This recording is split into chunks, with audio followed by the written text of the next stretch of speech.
Presiden Rusia Vladimir Putin mengatakan ia telah mendapatkan janji Israel untuk melindungi personel Rusia di pembangkit listrik tenaga nuklir Iran yang dibangun Rusia.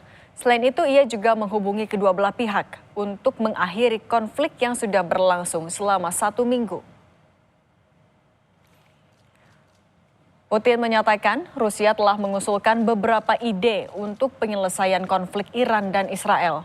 Moskwa meminta Perdana Menteri Israel, Benjamin Netanyahu, untuk memastikan keamanan personel Rusia yang membangun 2 reaktor di pembangkit listrik tenaga nuklir di pelabuhan Iran. Dia juga mengangkat masalah ini dengan Presiden Trump. Namun Putin menolak keras tuduhan Moskwa telah gagal mendukung sekutunya Teheran. Kremlin menegaskan telah mempertahankan hubungan baik dengan Iran dan Israel.